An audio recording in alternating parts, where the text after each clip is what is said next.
আসসালামু আলাইকুম গাইস, কেমন আছেন আপনারা সবাই? আলহামদুলিল্লাহ, আল্লাহর রহমতে আমরা অনেক অনেক ভালো আছি।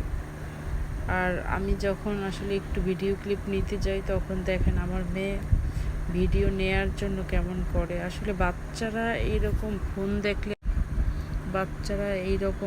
দেখলে এত আকর্ষণ, এত মানে ফোনের প্রতি এত ইন্টারেস্ট না, আমি এই জিনিসটা প্রত্যেকটা বাচ্চার দেখছি। আমার পরিচিত অনেক বাচ্চারা আছে যে এরকম ফোন ছাড়া কিছুই বোঝে না, সারাদিন ফোন। কিন্তু আমার মেয়ে এতটা ফোন চাপাচাপি করে না। ও বেশিরভাগই টিভি দেখে, টিভিতে কার্টুন না, জাস্ট ভিডিও দেখে। আর এটা আমার সঙ্গেই থাকে বেশি। বাচ্চা মানুষ থাকবে তো অবশ্যই। যাই হোক, আমি সারাদিন আসলে একটু ভিডিও করতে পারিনি, তাই রাত্রে আপনাদের জন্য একটু ভিডিও দিলাম। আর অনেক আগের, অনেক 5-6 বছর আগের একটা ভিডিও আমি এর সাথে অ্যাড করে দিয়েছি। আজকের ভিডিওর সাথে 5 বছর আগের ভিডিও একসাথে অ্যাড করছি।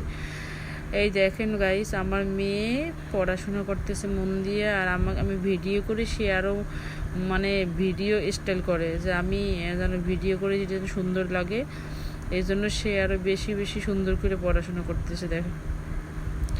আর আমি রান্না করে গেলাম, কারণ রান্না করে আমার সবজি গ্যাসের মানে চুলাই ছিল, তাই মানে দেখি যে পড়তেছিল কিনা, এই জন্য আমি সবজি রান্না করছি আজকে, বটবুটি আর আলু।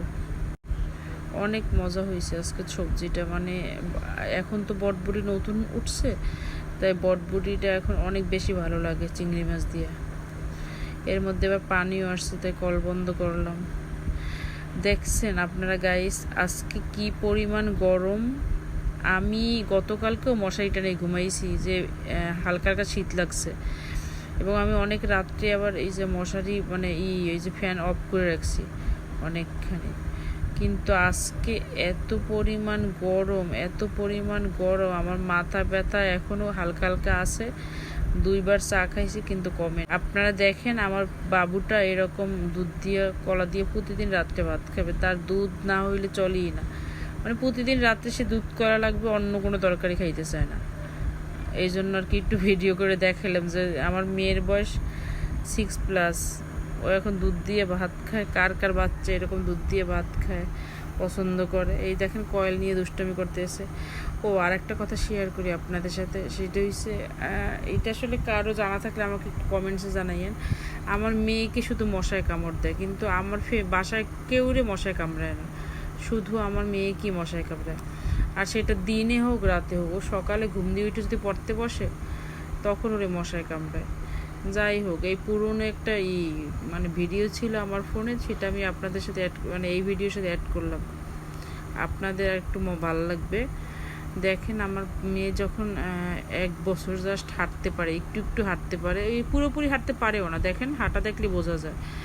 তখন একদিন আমি ওকে ভিডিও করতেছিলাম, আর ও ক্ষুধায় দুপুরবেলা গোসল টোসল করাই আনিয়ে রাখছি, তখন ও কান্না করতেছিল। এটা ওর দাদা বাড়ি এসে, এই রুমটা ছিল আমার আর আমার হাজব্যান্ডের পার্সোনাল, মানে এইটা আমাদের রুম ছিল আর কি। যাই হোক, বাবুটা মানে কি পরিমাণ কান্না করতেছিল, আর আমার এত ভালো লাগে, কারণ ও ছোটোবেলায় ওরে কি কিউট লাগতো।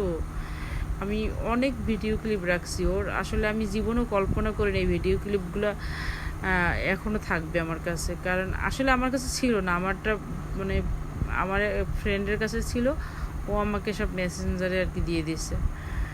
তো ওকে আমি সব ভিডিও ক্লিপ দিতাম, হয়তো বা আমার মনে নেই, কিন্তু ও আমাকে হঠাৎ করে একদিন ভিডিও ক্লিপ, এই ভিডিও ক্লিপগুলো আমার কাছে অমূল্য সম্পদ। কারণ আমার এই ভিডিও ক্লিপগুলো যখন বড় হবে, এই এখনই তো 6 বছর বয়স, এখনও এগুলো দেখলে কত হাসে, মজা পায়। আর আমিও খুব খুব মজা পাই, মানে আমার খুব ভালো লাগে যে আমার বেবিটা এত ছোটোবেলায় এরকম এরকম করছে। এগুলো মানে গোসল করার ভিডিও, তারপর ধরেন অনেক ভিডিও ক্লিপে আছে, বাবার সাথে ফান করতেছিল, দুষ্টামি করতেছিল বাবা ওর সাথে, সব কিছু। এই যে পানি গরম করার যে কেতলিটা, এইটাও কিন্তু ভেঙে ফেলাইছে, পরে আমরা নতুন আর একটা কিনছি, কিছুদিন পরে মানে ভেঙে ফেলাইছিল ওইখান দিয়ে হালাইয়া। যাই হোক, ও প্রচুর বাবার জিনিস নষ্ট করতো। ওই যে ফালাইছে ওর বাবার ওষুধের ওই ফালাইছে কস্টেপ নাকি, তারপর ওই যে ওর সামনে যত কাগজপত্র ছিল, টেলিফোন টেলিফোন শুরু করে ওগুলো কিছুই ছিল না। ওগুলো এই ভিডিওতে দেখা যায়, কিন্তু কিছুদিন পরে ওগুলো কিছুই ছিল না। তো ওই যে আমার বাবুটা আসলে আমাকে